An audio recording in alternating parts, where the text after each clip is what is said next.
இன்றைக்கி ஊரே தீபாவளி, எல்லாம் சொந்த பந்தமாக தீபாவளி கொண்டாடிக்கிட்டு இருப்பாங்க. கறி மீன் எடுத்து நல்லா சந்தோஷமாக. ஆனால் என் தலையெழுத்து பார்த்தீங்களா, இன்றைக்கும் வந்து கடையில் தான் உட்காந்துருக்கேன். இதுக்கெல்லாம் காரணம் என்னன்னு நினைக்கிறீங்க? சொந்தம் பந்தம் நம்ம கூட பிறந்தவங்க நம்ம பெற்றவங்கன்னு நினச்சி எல்லாத்துலேயும் அசால்ட்டாக விட்டது. சம்பாரித்த எல்லாத்தையும் மொத்தமாக பிடுங்கிக்கிட்டு இங்கே வந்து நீ எல்லாம் இருக்க முடியாது, நாங்கள் செத்ததுக்கப்புறம் வந்து இரு அப்படின்றானுங்க சிரிச்சுக்கிட்டே. எப்படா சாவானுங்கன்னு பார்த்தா அவங்க இப்போதைக்கு சாக மாட்டானுங்க. ஏன்னா நேரம் தவறாமல் கரிமீன் எடுத்து தின்றானுங்க. ஏதாவது ஒரு குடும்பத்தை எடுத்து விட்றானுங்க. கேட்டால் 4 மயம் பெற்றேன் 4 பார்க்கலன்றானுங்க. நான் சம்பாரித்த சொத்து அவ்வளவும் அங்கே கிடக்குது. எனக்கு விவரம் தெரிஞ்சதுலேருந்து சம்பாரித்த மொத்த சொத்தையும் அங்கே தான் வச்சுருக்கேன். ஆனால் நான் அங்கே இருக்கக்கூடாதான். இருக்கிற 4 மருமகளையும் தெருவில் விட்டுட்டானுங்க, விரட்டி விட்டானுங்க.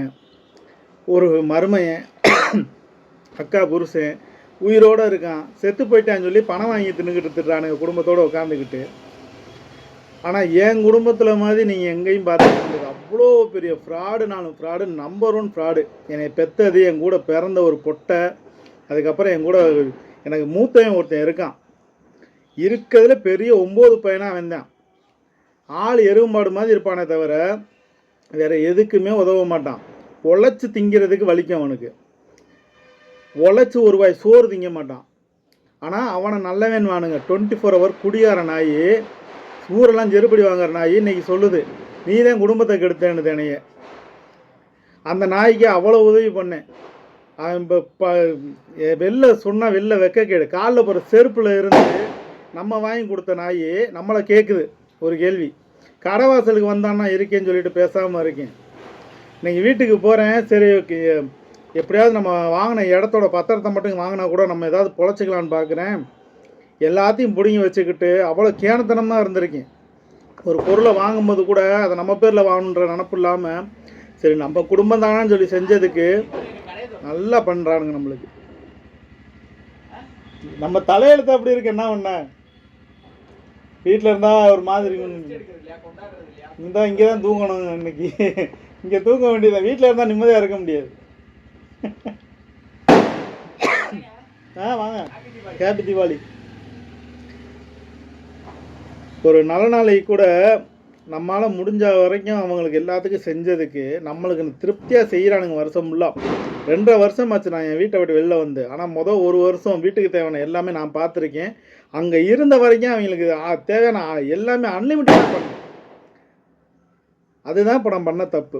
குடிச்சிட்டு ஊரை சுற்றுறவனுக்கு கூட நல்ல அப்பா அம்மா, நல்ல கூட பிறந்தவனுங்க வண்டி வாங்கி கொடுத்து நல்ல பொண்ணை பார்த்து கட்டி வச்சு அவனுக்கு சொத்தை எழுதி வச்சு பார்த்துருக்கீங்க. இன்னொரு பக்கம் பார்த்தீங்கன்னா அப்பா அதாவது பேரண்ட்ஸோட சொத்து பத்தெல்லாம் பிடுங்கிக்கிட்டு வெளில கட்டி விட்டுருவானுங்க. ஒரு வாய் சோறு கூட போட மாட்டானுங்க.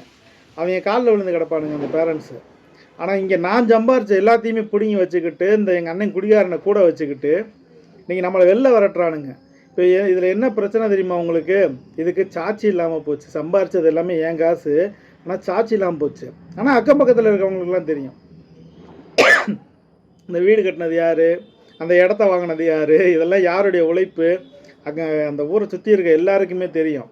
இப்போ வக்கீலை பிடிச்சி கேஸை போட்டு தான் நம்ம பார்க்கணும். வேறு வழி இல்லை.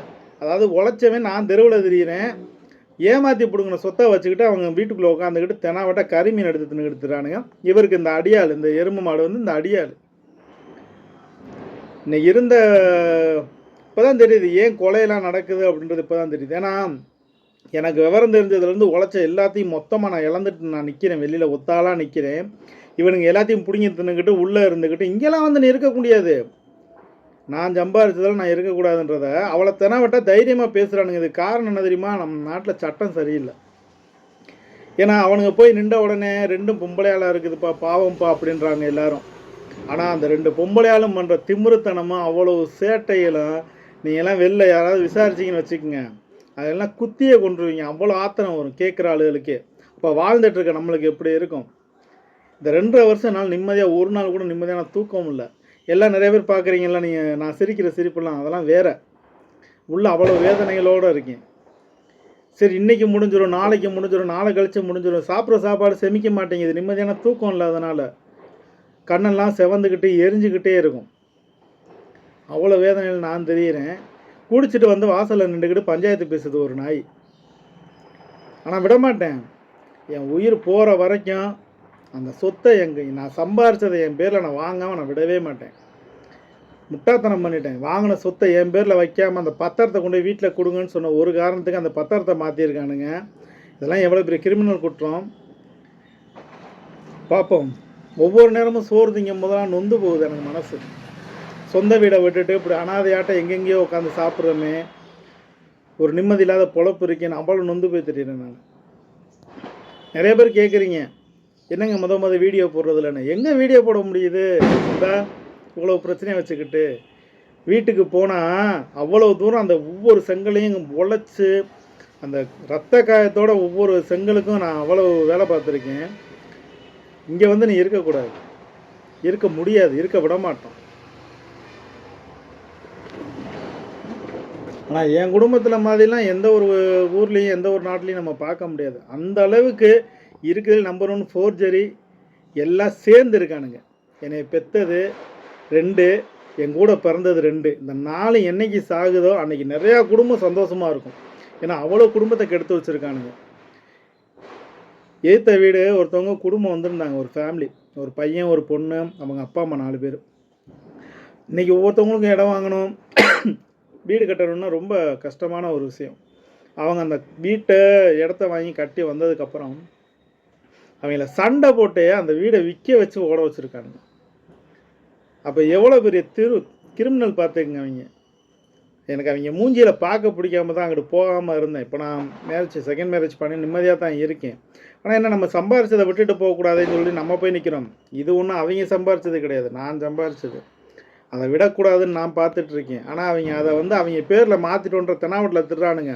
முடிஞ்ச வரைக்கும் மோதி பார்க்கணும்ல, விட்டுட்டோம்னா நம்மளை ஒரு மாதிரி நினப்பானுங்க. அவங்க என்ன பண்ணுறானுங்கன்னா பார்க்கணுன்றதுக்காண்டியே இன்றைக்கி நான் போனேன். சரி இன்றைக்கி என்ன தான் நடக்குதுன்னு சேர்ந்துக்கிட்டு வரானுங்க. மொத்தமாக அடியாள் மாதிரி ஒரு எருவு மாடை வச்சுக்கிட்டு குடிக்கிறதுக்கு நேரத்துக்கு காசு கொடுத்துட்றானுங்க. அதனால் அவர் கூட நிற்கிறாரு. பார்ப்போம் கூடிய சீக்கிரம் என்ன நடக்குதுன்னு பார்ப்போம். ஏன்னா இப்போ போலீஸ் ஸ்டேஷனில் இந்த இட பிரச்சனை இதெல்லாம் பேசக்கூடாதுன்னு ஒரு ரூல்ஸ் இருக்குது போல். என் நண்பர்கிட்ட கேட்கும்போது சொல்லியிருந்தார். நீங்கள் சப்போஸ் விஷயமாக பேசுனீங்கன்னா உங்களுக்கு கண்டிப்பான முறையில் முடிவு கிடைக்காது. நீங்கள் கோர்ட்டில் கேஸ் தான் போடணும். கோர்ட்டில் கேஸை போடுறோம், இதுக்காக ஒரு வக்கீலை தேடிக்கிட்டு இருக்கேன். இந்த கேஸ் மட்டும் முடிஞ்சு நல்லபடியாக வெளியில் வந்தேன்னு வச்சுக்கோங்க, அப்புறம் இருக்குது இவனுங்களுக்கு.